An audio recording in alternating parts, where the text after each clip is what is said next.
Good, we're all set.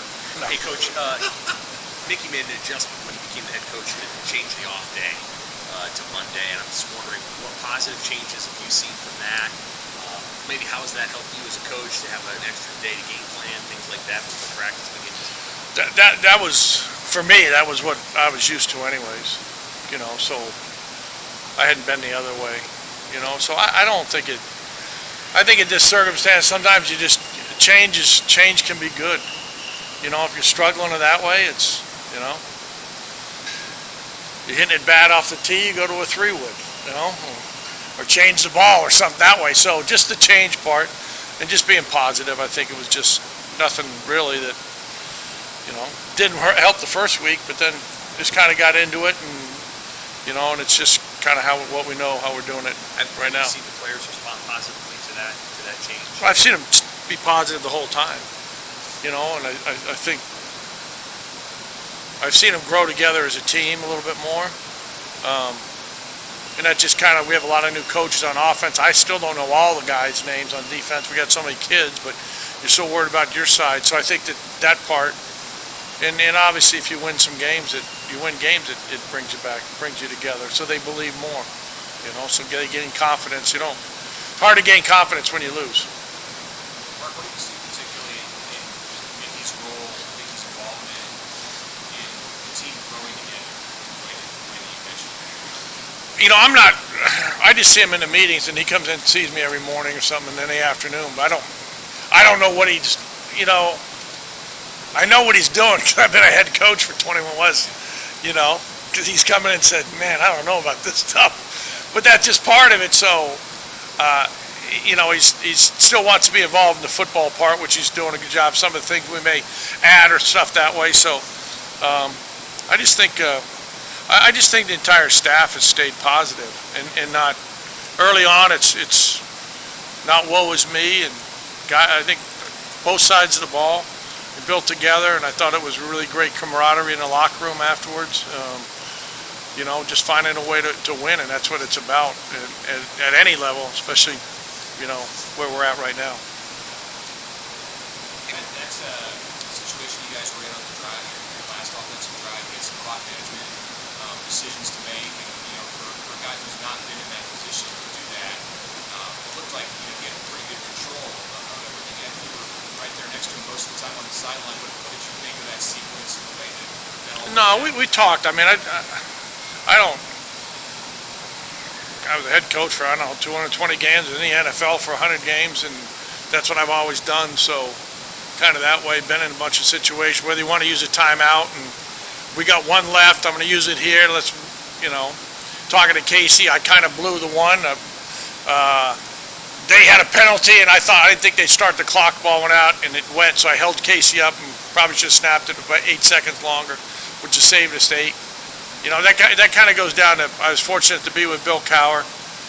I think his record was 77-1 when he was ahead by 10 points, and he was always up my rear and Ben Roethlisberger's rear to snap it with 1 second. So we can get it to 2. And so we've practiced it, but we've gotten better at it. And, just talking with Mickey and Coach Bush and what we want and what we need to do, and here's what our thoughts are during the week. And I watch both sides of the ball anyway, just creature of habit. And it's just what you need to win, and it wasn't like, hey, last week was, the best thing about last week, not going back, was when I walked in at halftime, the look in their eyes on offense, and we played terrible, and I did a bad job coaching all that, and we're bad on third down, there wasn't like, woe is me. It was, hey, I said, we're going to take the ball second half, here's the plays, we're going to go down and score, and the game will be changed right there, and we're going to win the game. And that's it. And they all believed in it, and that's a credit to Mickey and to the offensive coaches and all the guys that way. Sometimes you go into like a little bandbox locker room like they had, and you can't see anybody. It's like junior high, but they kind of they're closer together and everything else. And so that's when you went on the road, it can really help you. And we're looking forward to playing Purdue, who's got a really, really good football team. Mark, I know you don't want to get into specifics maybe, but what in general can you do with the O-line midstream to sort of fix some of those those pass pro issues? What's sort of on your mind as you kind of take? Well, we went to the silent count, and I did a bad job. Could have helped out a little bit more on that, you know. The ironic thing was we only had one sack. But, you know, if you look at stats, that's how misleading it could be. But the second half kind of settled down and did some other stuff that way. And, you know, we just, hey, you go on the road, it's hard to win anywhere, and it's hard to win at home, it's hard to win on the road. And we just didn't have any rhythm. We didn't have any but as I said, the kids showed a lot of resolve, and that was the most important thing. It's, you know, showed a lot of heart and found a way. You talked about those guys believing. Do you see that O-line still have confidence Yeah, in what they can do? everybody knows when you don't play well, and I didn't. I knew as a coach, I didn't play. I coached crappy. We had a bad week. We had our worst week of practice. We only had one day to work hard and get some things. We weren't very good that day, and I carried over. And the positive was, I talked to them Sunday and said, we got to have our best week of practice. You guys learned you can't practice like that and expect to play well. All right, and we've really flipped it this week. Has been the two best days we've had all year, and that's a pot. Now they had a day off, and I think that helped. They weren't really ready for the short week. How big was it to get Travis? I know he's been kind of dinged up from that first game, but to kind of get him going in that passing game again. Yeah, I know he's a big guy, and you know, he's a leader, and you know he made some big plays, especially you know the touchdown, but another one, and then. You know, I told him we're going to go to him on third down in a 4-minute deal, figuring we were going to get man. So it made a big catch there. You know, and all those guys. Coach Beck's done a good job with all those guys. Travis has been a guy that's important. We missed him those couple days, and you know he can be a real factor, especially in the red area. Why didn't you trust your offense to get that 1 yard on fourth down? Because 4 previous fourth downs we ran it every time. And we missed it on 3rd and 2, and we got to be careful with Anthony. And it was the exact same play that Ohio State had, and we dropped the ball. So that's why. So those are the reasons, you know. So you know we've been pretty good. We missed 4th and 2, and we missed 4th and 2 twice against Oklahoma and ran it, and so that was the thought.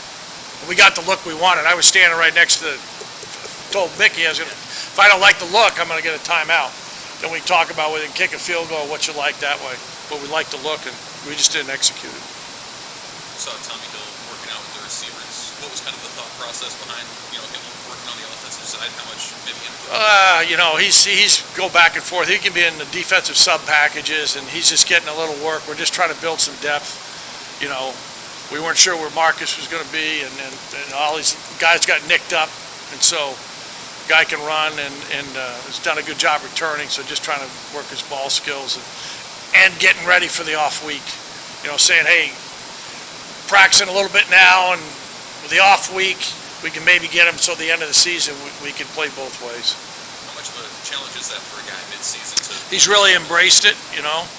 So, you know, it's but he hadn't been under the lights, you know, that way. So, but it also gives us some depth. In case something happens, we can get some plays possibly, and we'll talk. We talk more about that on tomorrow, since we had all the guys back today, which was good. Like last week, we didn't have Brody. Trey was nicked.